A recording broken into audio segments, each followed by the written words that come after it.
Warning. Following video contains strong language which may be offensive to some viewers and or inappropriate for children. The content within this video is intended for mature audiences only.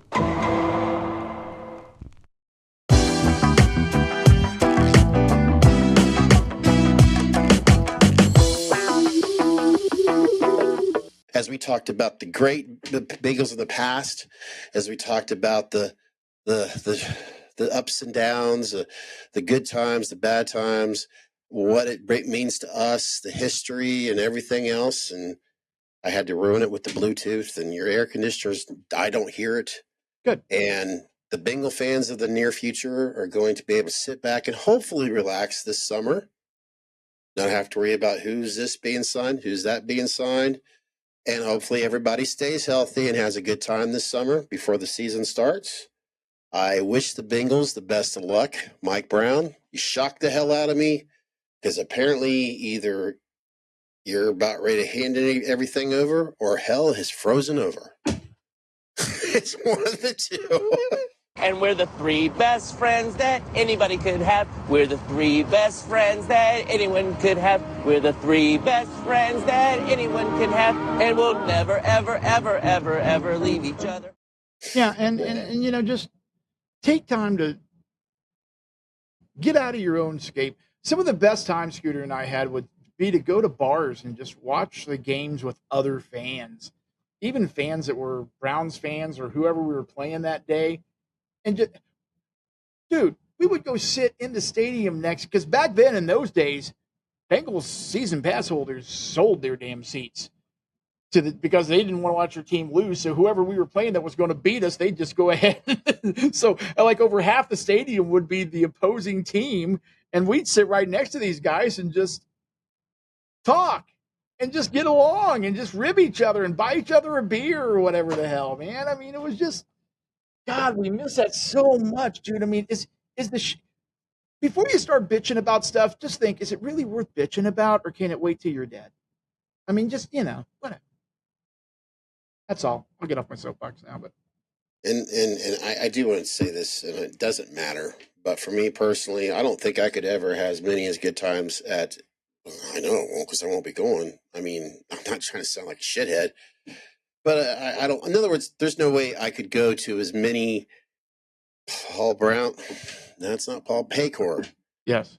In other words, Riverfront Stadium. It may have looked like a trash can down there, or it was a carbon copy of other stadiums and all that. It may have not been the most spectacular looking ballpark, but to me, it was a place that I called home. It was my church on Sunday. It was a place that I grew up in ever since my Uncle Joe took me to my first Cincinnati Bengal game. They happened to play the Steelers.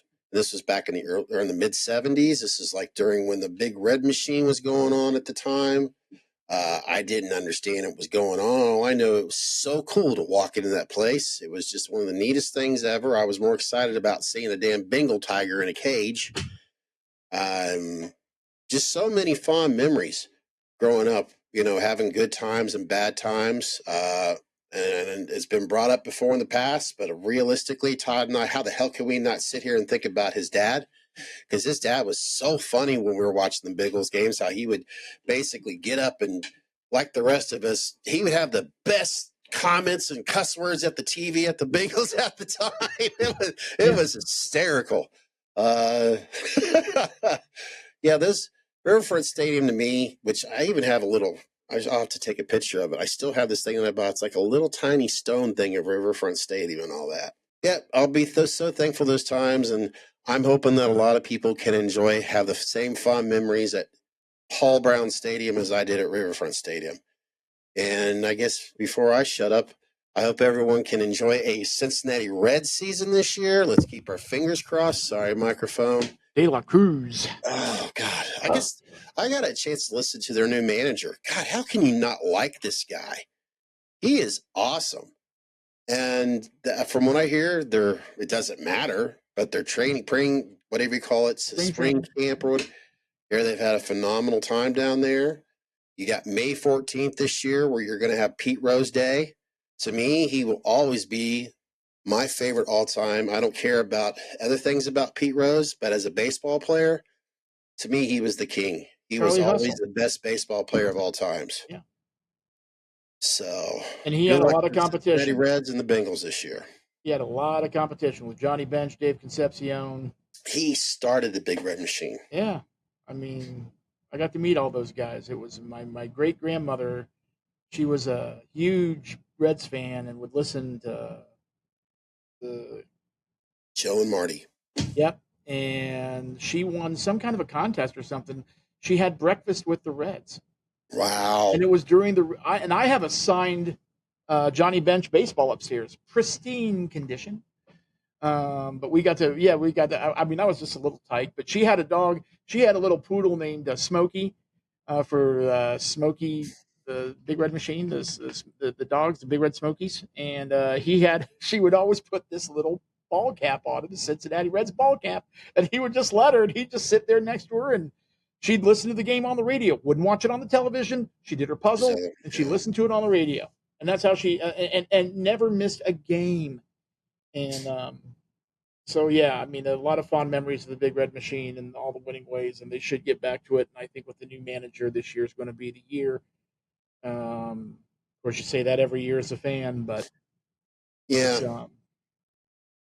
And being with baseball, I mean, it's just like the Bengals. I can't enjoy baseball if the Reds aren't doing well. If they aren't doing well, I just don't care. If the Reds are doing this, I'll tell you what, this town will start rocking if the Reds do well. The Bengals, that's great, but the Cincinnati Reds, with their history and everything else, there's just something about it. If they have a great season, yeah, it'll be fun to watch and be fun to be a part of, and you just gotta hope. You never know. But well, for the longest time, I thought like that. I was just like the Reds, we'll see if they make the playoffs. But with De La Cruz and some of the guys that they got this year, or last year even, I never missed. I can't say that I never missed a game, but I made an effort to watch them all the time because, God, they were fun to watch. Yeah, the pitching is as well as I do. It happens in every sport. If your players are healthy and if they're decent, if they're having fun, got a good chance. And if they're having fun, like you had fun, which I want to say that was 2 years ago, where it just seemed like they were the Reds. I mean, they were a competitive ass baseball team. If they didn't win, they were still entertaining to watch. Yes. So, yeah. But De La Cruz, the fastest man in baseball. I mean, he gets on a base, and hats off to him for learning English. I don't know if you know that, Scoot, but the guy never knew a damn lick of English. And he's one of the few baseball players I've seen that from his rookie year made a concerted effort. And I don't mean just to kind of big bub be very good to me, not half speak English, fully speak and be able to converse in the language. And that's hats off to him, dude. Yeah. Because he had the money for it. Oh, yeah. So to see them, hire some language consultants and teachers.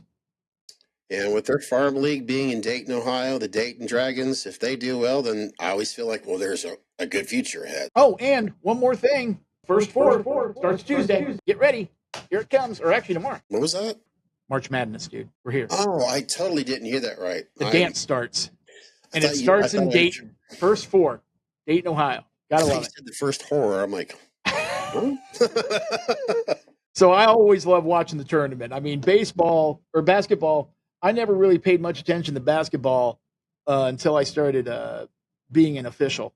And by that I mean I keep the time and the score and whatever, but we're called official. It's pretty fun. I went to not knowing when the hell a foul is to now I can almost call a foul on my own before the ref does. So it's like watching football. There's going to be a holding call because it technically happens every time. This podcast is sponsored by Garbage Disposal, Rendering Sanctuary. Well, Todd, I think that's pretty much going to do it for this one. I know for maybe a few of you are like, talking about sports on this channel? Well, it's Generation X. It's random shit. And what I heard, I'm like, it's a lot to do with our past, and we've already talked about our past so far, and it'd be a shame not to bring it up, and it's perfect timing. Yeah. And yes, Todd and I will get into, who knows, maybe the Bengals all of a sudden will look at this podcast 2 weeks later and like, holy shit, it had 2,000 views. I'll be, oh fuck, I gotta start doing Bengals shit. But if it happens, it happens. And by the way, seriously, to everybody out there, if you are listening, tell a friend, because Scooter has a goal, and that goal is for this year, October. And I think we're only about 12,000 or 1,200 away from the goal of 5,000 views. Oh yeah, or 5,000 subscriptions. So, by all means, tell everybody, let them know. Let us know in the comments. What do you want to hear about? What do you like? What do you don't like? What can we change? What can we do? You know, it's maybe you want to see the back of my head. Maybe you just don't want to see me at all. I don't care. But and please, to add on to that, no offense to you guys, unboxings with latex masks, it's not going to happen here anymore. I don't mean to piss you off, but get over to Chris's channel if you want to watch that stuff.